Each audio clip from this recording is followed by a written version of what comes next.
m'asseoir. Bonsoir à tous, merci à tous d'être venus une fois de plus à un événement du concours d'éloquence du Plédésec. Je ne vais pas m'attarder, je vais laisser la parole à Mathieu très rapidement. Je vais juste remercier PwC, notre sponsor, qui nous permet de faire tout ça, d'organiser des événements de cette qualité-là, de faire des biens mesurés qui reviennent après. Donc je vous remercie d'avance de votre attention et de vos rires éventuels.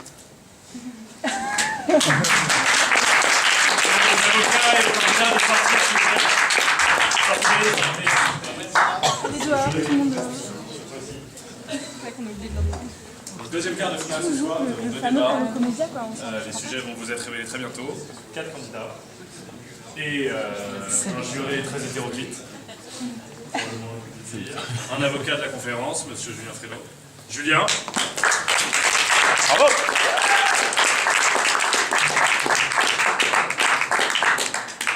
Nous avons l'honneur d'accueillir le président émérite d'ESSEC Israël, David Chiche.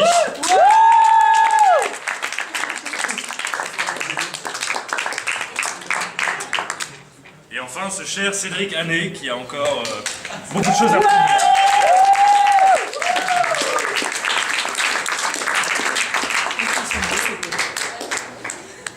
Pour le premier débat ce soir, nous aurons deux candidats qui plaideront sur le sujet « Le téléphone arabe est-il toujours tombé du camion ?» Pour plaider « Tombe-t-il toujours ?» peu importe le temps. Pour plaider le « oui », ce sera Vincent Word. Vincent.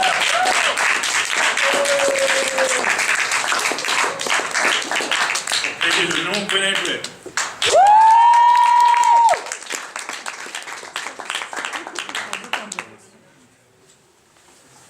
Le deuxième débat opposera toujours deux candidats sur le sujet « Le vice est-il réservé ou bricoleur ?» Vous pouvez choisir l'orthographe. Pour défendre le oui, Antoine Chevillon.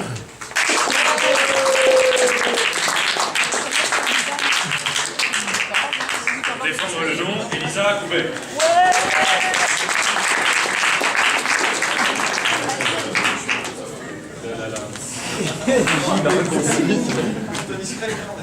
Le premier débat. Le téléphone arabe tombe-t-il toujours du camion? Vincent Word, tu disposes de 5 minutes. 5 minutes? Oh là là!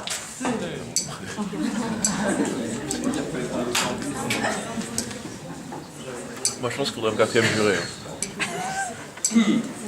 Alors, le téléphone arabe tombe-t-il toujours du camion? Quel beau et spirituel sujet, n'est-ce pas? Ce fut ma réaction quand je l'ai vu pour la première fois. À vrai dire, sur le coup, j'ai rien compris. Je me suis senti un peu comme face à certaines performances artistiques contemporaines qui mêlent à la fois peinture, danse, nudité, bruit d'animaux et gêne du public. J'ai pensé que si je ne comprenais pas, c'est que sans doute il devait y avoir dans ce sujet une sorte de beauté cachée, un sens profond, métaphysique, insoupçonnable pour le commun des mortels. Mon premier réflexe a été de chercher le sens de l'expression folklorique « tomber du camion ». Google fut une aide précieuse, et là, en apprenant que tomber du camion voulait dire objet volé, mon esprit a vu très clair. Mon esprit a vu très clair dans la vision du monde proposée par Plédésec. Objet volé, arabe, arabe, objet volé. Le tout dans la même phrase. Et pire que ça, on me demande explicitement, on m'oblige même, à plaider le pour, à défendre corps et âme cette association, l'association de ces deux notions. Et de plus, pour aller encore plus loin, on ajoute perfidement le mot « toujours » dans le sujet, pour que je ne puisse pas me réfugier derrière une quelconque nuance, une quelconque ambiguïté dans ma dénonciation de la propension systématique des Arabes à la rapine. Or, une fois que je serai enfoncé jusqu'au cou dans la mélasse de l'infamie et du racisme, qui viendra plaider le coup? Qui viendra jouer le beau rôle en m'accusant d'être un semeur d'amalgame? Qui viendra se placer comme le défenseur de la tolérance? Pas un candidat lambda, messieurs, dames, que nenni, tout simplement la présidente de Plédésec. Et oui, le complot est clair, la machination est aussi infâme qu'évidente.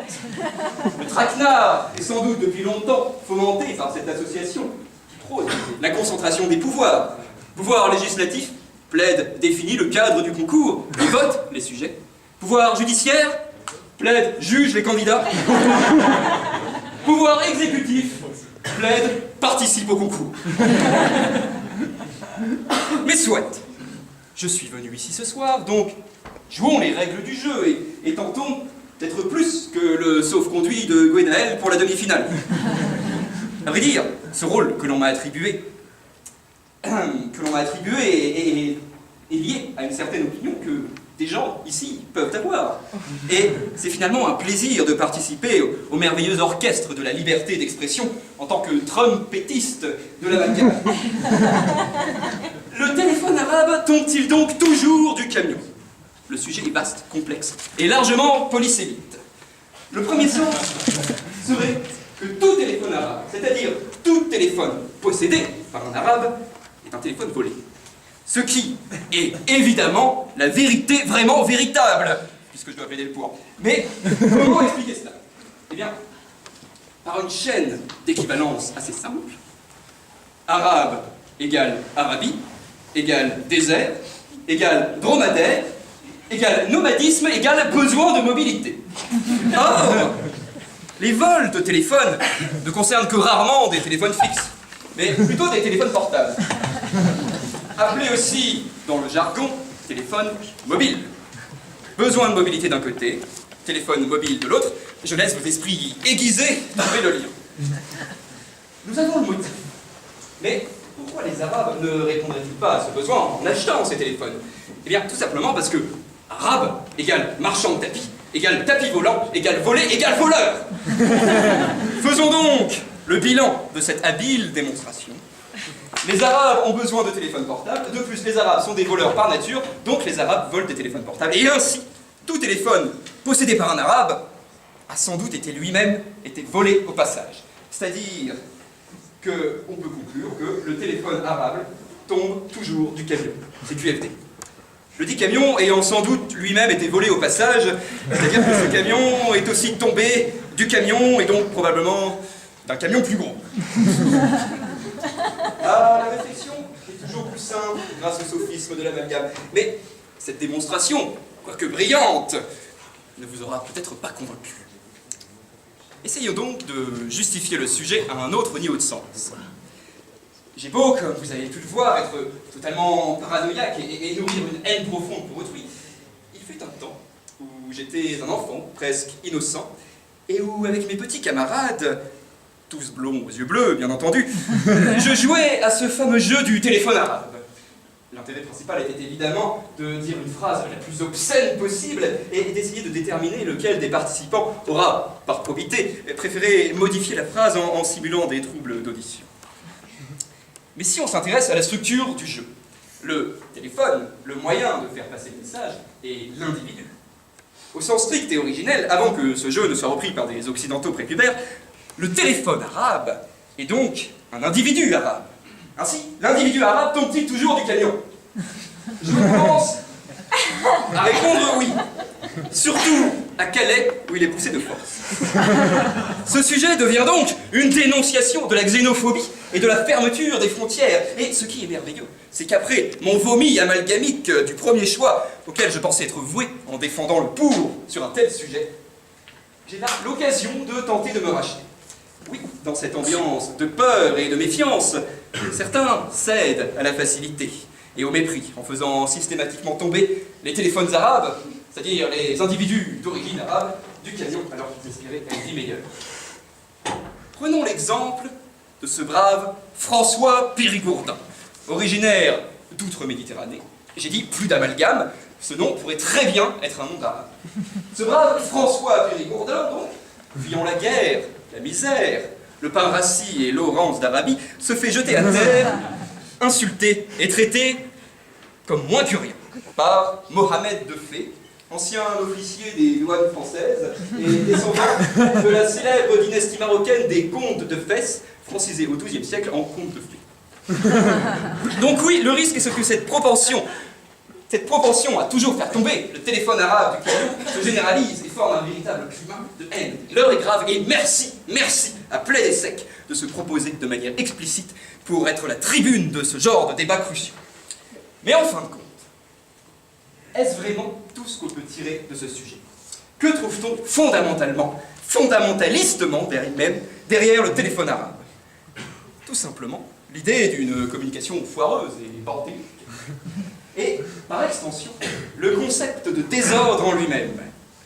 Peut-on dire que le désordre est tombé du camion? Que le désordre a été volé? Eh bien, il suffit de regarder sa chambre ou son planning de révision pour comprendre que c'est un braquage généralisé. L'essence du téléphone arabe est systématiquement dérobée par chacun, sans même le moindre copyright envers l'inventeur de ce jeu qui aura transformé la face du monde. Cette ambiance de souk se propage par-delà les frontières, s'insinue dans toute organisation, et même jusqu'ici, à l'ESSEC, où l'on voue un culte à une semaine du grand bazar. On peut donc conclure en disant que le téléphone arabe tombe donc toujours du camion. Chacun s'approprie le désordre à son propre compte, se persuade qu'il est à l'origine même de sa propre désorganisation, là où au contraire, la vie n'est qu'un pâle pastiche du concept de désordre originel. Ce désordre originel, celui qui a été transmis depuis des siècles par le téléphone arabe. Alors, au lieu d'appeler la police en leur disant « Monsieur l'agent, faites quelque chose, c'est terrible, le concept originel de désordre a été dérobé », ayez simplement une pensée. À chaque fois que vous rangerez votre appartement, une fois tous les 6 mois, à chaque fois que vous rédigerez entre 3h et 5h du matin un devoir pour le lendemain, ayez simplement une pensée pour les ancêtres de François Périgourdin. Ceux-là même qui, parce qu'ils n'avaient pas de réseau dans le désert, ont inventé ce simulacre de téléphonie, véhiculant ainsi l'esprit du désordre. Or, s'il y a bien, au-delà des divergences de culture, de couleur de peau ou de religion, une chose qui rapproche les hommes, c'est indubitablement l'appétit insatiable pour le bordel.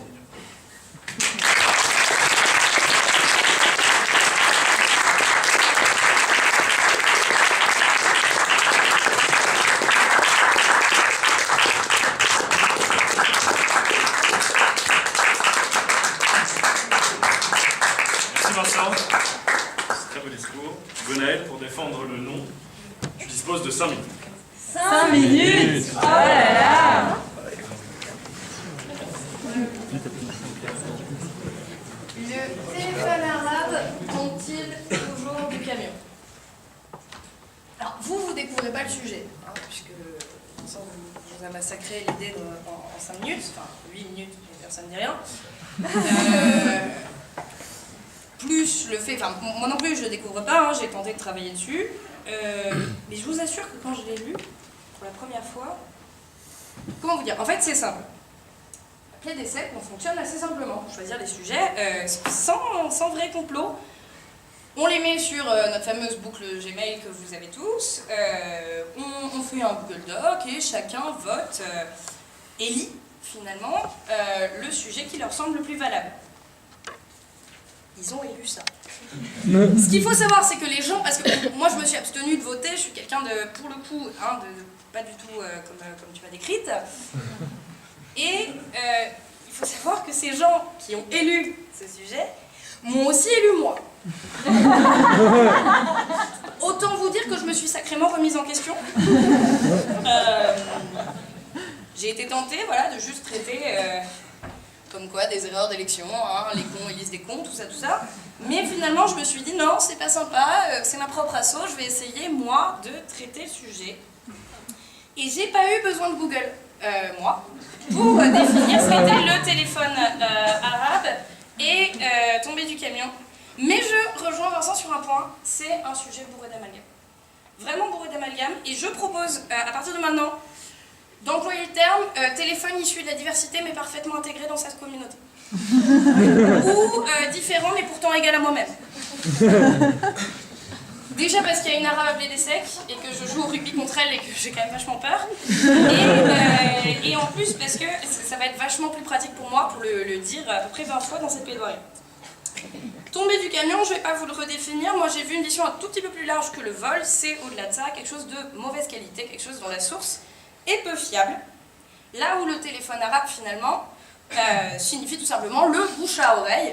Le téléphone issu de la diversité, vous l'aurez noté, j'ai pêché dès la première répétition. Je vais donc rester sur l'amalgame d'arabe, ça m'arrange. Du coup, le sujet qui paraissait extrêmement merdique est ramené à l'information issue du bouche à oreille n'est-elle pas en général de sources peu fiables, voire de mauvaise qualité. Et là-dessus, moi on m'a demandé de plaider le non, et ça me semble assez évident, déjà parce que, d'accord, à 8 ans ou avec tes petits camarades blonds, on peut perdre au téléphone arabe, mais qui aujourd'hui perd au téléphone arabe? On se met à 20 cons en cercle et on se transmet une information de base extrêmement nulle. Typiquement, Mathieu Cléache a beau être juif, il n'est pas circoncis. Je suis persuadée qu'elle arrive au bout. Sans mauvais jeu de mots, Mathieu Cléache.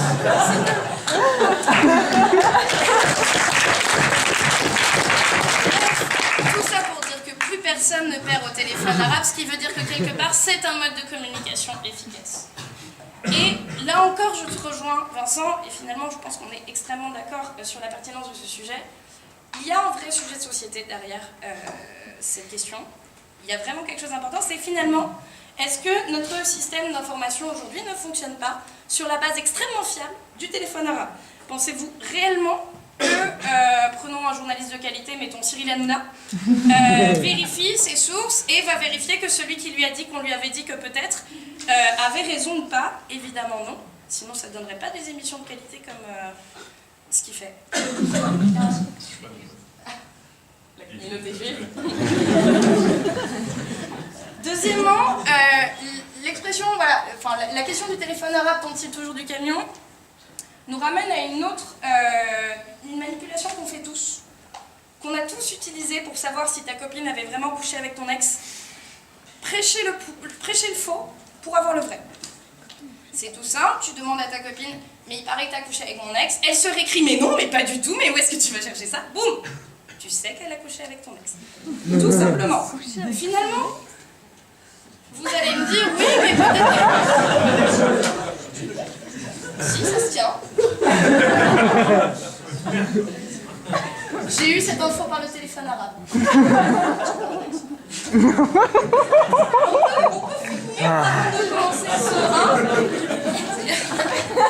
Les gens vous interrompent, c'est extrêmement pénible. Du coup, un troisième point bien plus valable peut-être, c'est que finalement, surtout aujourd'hui, qui s'en fout que l'info soit réelle? Quel est un vrai fondement, que la source soit valable, qu'elle soit bien vérifiée? Je veux dire, fondamentalement, c'est parce que j'ai fait des vannes sur la communauté juive. Non, mais c'est de la merde, mais continue. Merci. Voilà. C'est très long parce qu'après moi je dépasse 5 minutes et enfin voilà, merci quand même. Bon, tout ça, il me gâche tout. Tout ça pour dire que, je vais y arriver, le téléphone arabe est un mode de communication utile parce qu'on ne cherche plus à connaître la vérité. On cherche à se distraire. Et là encore, on revient sur touche pas à mon poste. On s'en fout de savoir si c'est vrai ou pas, si c'est juste ou pas. Par contre, ça peut nous sembler drôle. L'histoire du pénis de Mathieu, qui peut-être est véridique, peut-être pas, je ne sais pas, on s'en fout. Ce qui importe, ce qui vous a fait rire, c'est juste que je vous l'ai dit. Pas spécialement que ce soit vrai ou pas. Et c'est là où, quelque part, et c'est là où je plaide le contre là-dessus, c'est là où je trouve que cette phrase est fausse. Parce que il n'y a pas plus honnête que le téléphone arabe. Le téléphone arabe, je vous l'ai dit, on se met en cercle et on se donne une information. Vous savez qui la donne, vous savez qui la reçoit, vous savez d'où elle vient, vous connaissez la source du téléphone arabe. Donc finalement, c'est au contraire une information tout à fait valable. Elle n'est absolument pas tombée du camion. Et d'ailleurs, tomber du camion, mais il y a tout un tas d'autres façons pour un arabe de récupérer un téléphone. Le voler, à la tire, à la défense, enfin, comme tout le monde. Quel est l'intérêt de faire tomber du camion des choses? Finalement, je m'excuse auprès de Plébisec, d'abord parce que c'est mon association, et en plus parce que ce sujet est tout à fait pertinent. La vraie question qu'on soulève ici, c'est plus personne ne vérifie ses sources. Tout ce qu'on vous dit est tout à fait erroné, tout à fait fallacieux, exactement comme je viens de le faire.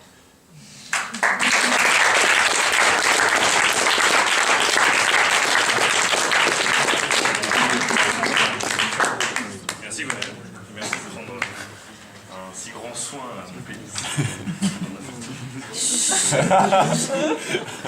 Pour répondre à Gwenaël, Vincent, tu disposes d'un droit de réponse de 1 minute. 1 minute? Oh là là! C'est long. Alors, déjà, je remarque cette grande facilité, ce grand courage de tout de suite sortir de l'amalgame. C'était justement tout l'intérêt du sujet. Vous êtes tous venus pour ça, vous avez vu sur Facebook, téléphone arabe, tombe-t-il toujours du camion, vous avez dit chouette, ça va être bien, on va dire des gros amalgames. Alors moi, autant moi, je me suis plongé corps et âme en faisant mes jeux d'équivalence, autant elle, tout de suite, non, issu de la diversité, je n'en parlerai pas, et attention, je vais monter d'un point de vue beaucoup plus philosophique sur des questions de langage, des questions qui emmerdent tout le monde. Franchement, merci Gwenaël d'avoir voulu élever le débat là où les gens étaient juste venus pour entendre des gros amalgames et rigoler un bon coup autour d'une bière.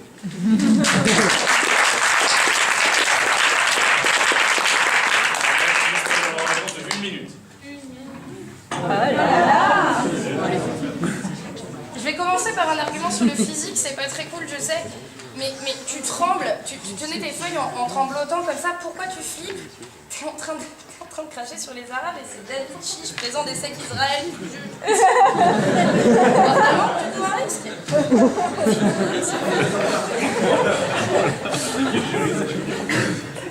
Je te remercie pour les précisions linguistiques que j'ai éclaircies derrière, c'est vrai, hein, ce qui n'est pas forcément très nickel. Par contre, juste un tout petit point sur, tu nous as parlé de ta haine pour les autres, mais les autres aussi te haïssent.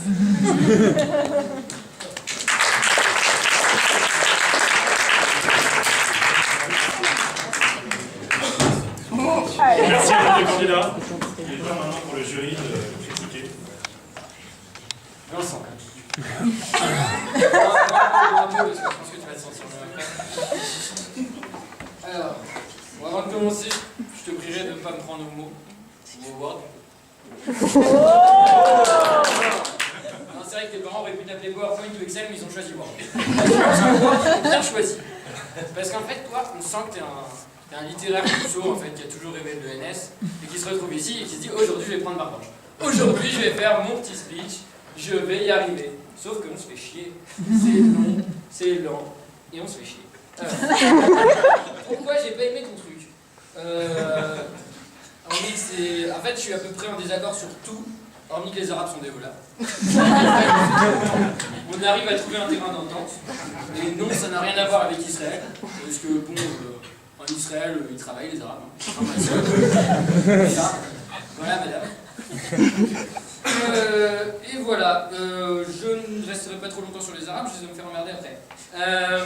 Donc, ensuite, tu nous parles d'occidentaux prépubères, on sent que tu t'identifies bien, c'est nickel, t'es dans le bon truc. Bref, tu nous fais chier, tu nous fais encore chier. Sauf à ta reprise où le mec se réveille. C'est-à-dire qu'on a eu le mec pendant 10 minutes qui est là en train de faire. Et à la fin, on a un mec qui se réveille qui fait: oh putain, Gwen, oh tu défonces les Arabes là, c'est pas bien et tout. Ah, tu t'es pris pour qui, wesh? Je vais t'exploser la gueule avec tes préjugés de merde. Alors que Gwen à côté, c'est le mastodonte qui l'a déboîté. Ouais. Il y a eu un petit sursaut d'humanisme, c'est pas mal. On sent que c'est le côté plus le comédien. Donc je vais te dire un truc. Je suis pas sûr que ta place elle soit pleine d'essais, t'es venu avec ton polo comédia, ce serait peut-être bien d'y retourner en fait.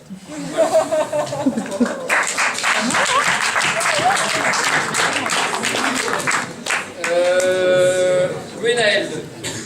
Gwenaboobs. Non, le coup du soutif ça ne marchera pas ce soir. Le gros décolleté ça ne marchera pas ce soir parce qu'en fait on est derrière toi. Donc à part voir ton popotin, non, les boobs ça marche pas. Donc tu nous expliques comment on choisit les sujets à plaid, c'est gentil de déboîter ta propre asso, mais en fait tout le monde s'en bat les couilles ici. On était venus pour le sujet. Sache une petite parenthèse, t'as peut-être été élu en étant débile par des gens débiles, mais dis-toi que les gens t'ont peut-être élu pour d'autres arguments, voilà. En tant que personne qui a voté potentiellement pour toi, je sais un peu comment ça s'est fait. Voilà. Mais pour la petite histoire, on a hésité entre elle et à une voix près, l'homme non circoncis. Et on comprend qu'elle a sucé pour avoir une voix de plus. Enfin bon. Ça c'est notre affaire.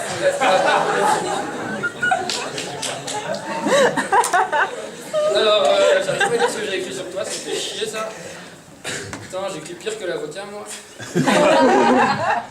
C'est... je sais pas, tant pis. Ouais, arrête de te croire supérieur, t'es clairement pas supérieur. C'est mon association, dans 2 mois t'es fini. C'est sur Terre. Voilà, bon, t'es vraiment un gros boulet, Gwenaël. Bref, On n'avait pas fait depuis 10 ans en fait. On m'avait menti. finir, le téléphone arabe, il est peut-être pas tombé du camion, ou il est peut-être tombé du camion d'ailleurs, mais je pense que toi, ta place, elle est dans le camion et au volant.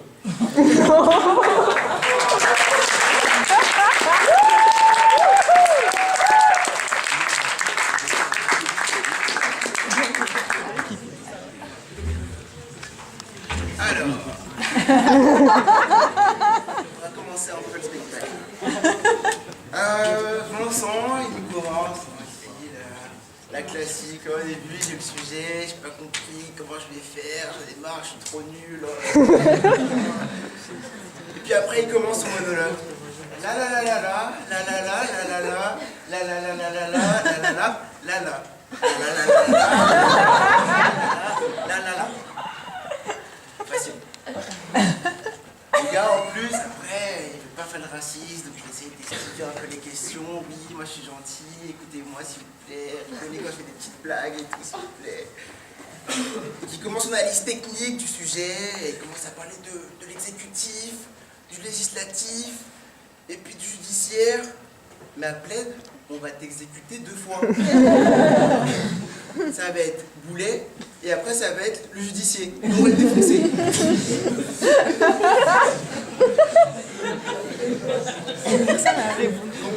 Vincent, il est là, il parle comme ça avec sa bonne bouille, on a envie de sourire, et puis on se dit qu'il va faire peur à personne parce qu'il a un petit visage tout rond, et puis qu'il est content, il fait son petit sourire, puis sa petite voix. Encore la la la la la, la la la la la la la la. Et puis Vincent, après il arrive à la conclusion. Il dit que là, il va être raciste, quoi. Là, il va envoyer tout ce qu'il a. Et puis en fait, Vincent, il est un peu comme François Bayrou.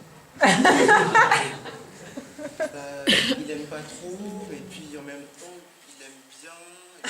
Et puis en fait, son argumentation, c'est un bordel. En fait, c'est un blédard, quoi, tout simplement.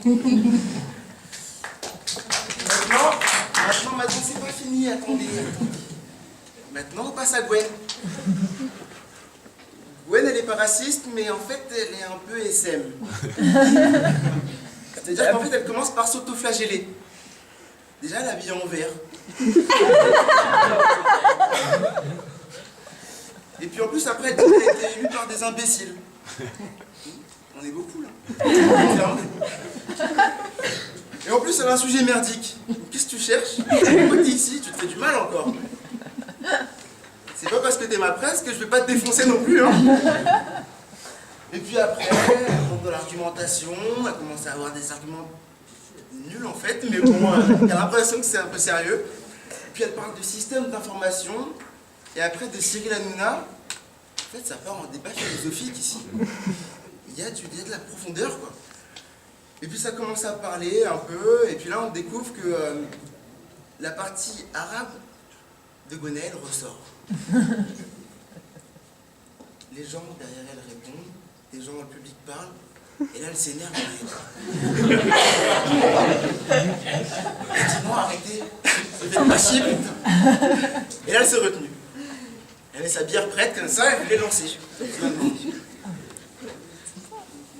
Mais après, elle retrouve sa fragilité à la fin, avec sa petite voix. Puis elle s'excuse, elle dit non, mais j'aime bien les gens plaides. S'il vous plaît, écoutez-moi, votez pour moi. Et en fait, la petite Gwen, elle est docile. Elle aime bien se faire maîtriser. D'ailleurs, regardez la photo.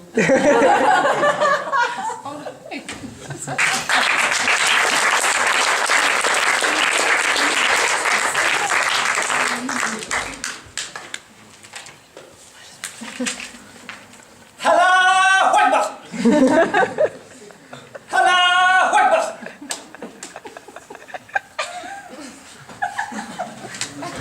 Je pense que je suis mort.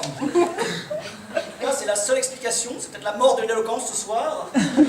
C'est la seule explication que j'ai trouvée pour me retrouver dans une salle avec 70 puceaux.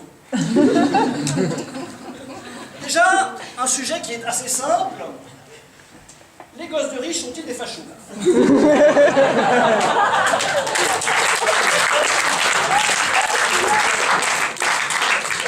sujet qui est véritablement pas logique. Hein. Le téléphone arabe tombe-t-il toujours du camion? Déjà, un téléphone, quand il tombe du camion, il est cassé, ça n'a plus aucun intérêt. Il n'y a aucune logique dans ce sujet. Et puis, on a deux candidats qui sont totalement illogiques et complètement... pardon, ils sont le sujet, mais... Alors, ils sont assez basiques, ça je vous l'accorde. Déjà, ils sont très originaux. Vous avez vraiment... Je sais que c'est ça, c'est l'originalité. On vous prend, on vous sélectionne parce que vraiment, vous savez vous mettre en valeur, tout de suite rentrer dans l'originalité avec cette amorce qui a été les deux amorces ce soir. Hein. Alors, le sujet, c'est le téléphone arabe, tombe-t-il toujours du camion?